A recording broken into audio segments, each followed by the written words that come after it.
Hello Astro subscribers, welcome back to another video of the Rahu and Ketu series, or the North and South Node of the Moon series, in the systems of both Western and Vedic astrology. So the concept of astrology is that there are both planetary and mathematical forces, patterns, rhythms, what have you, that code for, they correspond to human behaviors and sociological factors that stem from human behavior on both a micro and macro scale. So the idea that the planets and the solar system, our local solar system, influences our behavior in ways that are not immediately obvious, but if you understand the code, you can understand what the world is saying, and you can understand that we are following these patterns to a greater or lesser degree depending on our level of self-awareness. So this series is about a lesser known part of this system, which is known as the North and South Node of the Moon. And what these things are, they are mathematical points which exist on the moon's elliptical orbit, and it's when the moon is closest to Earth, because obviously if you have an ellipse with the Earth in the middle, the edges of the ellipse are going to be closer to the Earth, and that is where the moon appears biggest in the sky, and we can see that in the sky. And these points were historically used to calculate where eclipses were. So the Vedic system believes that these points are actually dark planets that blend in against the background of the sky, the same way the stars blend in during the day. However, the modern astronomy, the Western current viewpoint, is that these are just mathematical points like the ascendant, but we do know that certain mathematical points like the ascendant are used for valid predictions in ways that we can measure and test, that have been measured and tested. So, Rahu and Ketu, what are they?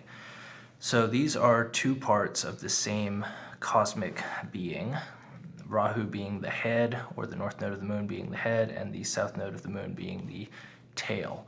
They are alternatively called the head and tail of the dragon.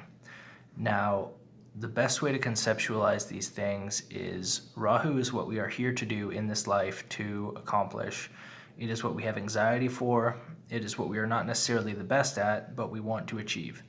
Ketu is what we do not necessarily want to achieve, or that we're even interested in, or maybe we don't even acknowledge that that archetype exists for us. It forces detachment. It forces spiritual, sort of monastic view of whatever placement it's sitting in. So for instance, if you have Ketu in the sign of Taurus, it will make a person not have to think about money. If you have Ketu in the sign of Gemini, like we talked about last time, it will make a person, it will confound a person when they are going through small talk, or when they're trying to communicate in a way that is not discussing broader philosophical issues. So today we're going to be talking about Ketu in the sign of Cancer. And conversely, if Ketu's in the sign of Cancer, Rahu is going to be 180 degrees away from Ketu, and that means that Rahu is going to be in the sign of Capricorn. So what this means is that the attributes of the sign of Capricorn are going to be exacerbated. You're going to be anxious about them. You're going to be constantly trying to achieve them, take the shortest path from A to B to the end of whatever Capricorn represents, which we will talk about in a second. And you're going to be detached, and you're going to feel a mastery, a detached passive mastery toward the attributes of the sign of Cancer. Now what this means is that this, how this relates to the sign of Capricorn. Capricorn is work ethic, it's fear, it's anxiety, it is the things you have to do, otherwise everything is going to fall apart in your life. So in that way, Rahu actually sits pretty comfortably in Capricorn, because Rahu is also fear and anxiety and the things you have to do. The only difference is that Saturn is willing to work for the things it wants, or the things it needs to do. So Saturn is motivated by need. It is motivated by the things that you need to live and not much else. It is also motivated by fame to some degree, but that is because if you have a greater reputation, the things you need actually decrease and you're more safe in the world. And Capricorn seeks safety the same as Cancer seeks safety. But it seeks safety through reputation, through professional attainment, that sort of thing. And the planet that rules Capricorn is Saturn. Now, if you remember in the previous videos I made on this topic, I said that Rahu is actually a shadow of Saturn. It is a sort of aspect of Saturn, in that Saturn is anxiety, it's fear, it's responsibility, it's work ethic. Rahu it takes the anxiety and fear and the feeling of need of Saturn, and it turns those needs into wants. So instead of wanting to get the things you need, Rahu wants everything, because wants are actually infinite. You cannot ever fill yourself up in terms of the things you could possibly want. Rahu represents money, it represents the internet, it represents all these things that allow you to get what you want quickly. And because of this, it is viewed as an immoral planet, because while Saturn might take its time to do something and be sustainable, Rahu doesn't care about sustainability. It wants what it wants now, because it's afraid that if it doesn't get what it wants now, it will never have it. So, the sign of Capricorn, like I said, represents work and fame and reputation and all these things, and this makes the person with Rahu and Capricorn an attention craver.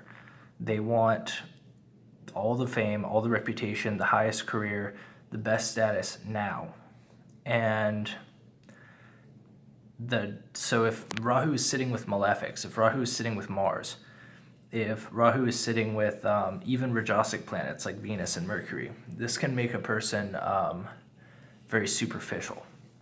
Now, if Rahu is with Mars in the sign of Capricorn, this can make a person ruthless, and they want what they want now, and they might take somebody out to get it. But if Rahu is sitting with Mercury and Venus, Rahu can become very superficial, and it will use sort of sweet talking to attempt to achieve its professional or reputation-based goals. Now, if Rahu is in the sign of Capricorn and it's chasing fame and status, then Ketu will be in the sign of Cancer. And the sign of Cancer is related to protecting one's family. It is related to protecting one's offspring from physical dangers. It is related to feeding people and providing food for your family, that kind of thing. It is basically a sign of caregiving and love, predominantly. And it's viewed as the higher self of Taurus, because while Taurus represents the things that you want, sort of what Rahu is chasing after, Cancer represents the things that emotionally fulfill you. So it's sort of a higher level of want. So, with this being said, South Node in the sign of Cancer makes a person detached from things like love and emotions and feelings. So what tends to happen with these people that I've seen is they can feel like people will not love them unless they have a good job, or unless they have their highest level of career attainment, or that kind of thing. These people can even have experiences in life where they never experienced a sort of emotional attachment to a family member. They don't believe in love often. They think that, these are the type of people who say things like love is just, a chemical illusion that compels people to breed, and, we're all rational beings that want what we want. These people can often be misogynist because Cancer represents women, so these people can very often feel like, especially if they're guys, they can feel like, women just, they only want you for your money, they don't actually care about you, that kind of thing. And because they have that perspective, they often do attract a person who is very interested in money and that kind of thing. So it can confirm their suspicions. Now, obviously, this doesn't apply to everybody who has these placements, because, if, let's say, Jupiter is exalted in the sign of Cancer and Ketu is also in Cancer, then that can actually make this person more reasonable in terms of love. And they might say something like, well, most people are out for money or they only want me for my reputation, but I still do believe that perhaps somebody will actually care about who I am and feel spiritual. And also, these people will generally be sort of cold in the face of tragedy. So if somebody feels bad, if somebody lost a family member, if somebody is like a homeless person or something like that, some people maybe with like North Node in Cancer might like freak out and want to help this person and show what a good person they are, but this person will say something like, well, maybe they should just go get a job. They're very cold in terms of their ability to care for other people and sort of empathize with the downtrodden, because they already did that in their last life. So they don't necessarily feel like they need to focus on that. Like, they already understand charity. They've already, maybe in their last life they helped a lot of people and they got burned. So now they're like, all right, well, that's not the answer. Like, helping people who don't want to be helped is not the answer. Like, people need to take personal responsibility for their actions, that kind of thing. So that is basically what these people are like. They're very emotionally detached. They're very emotionally cold. They believe in personal accountability and responsibility and work ethic.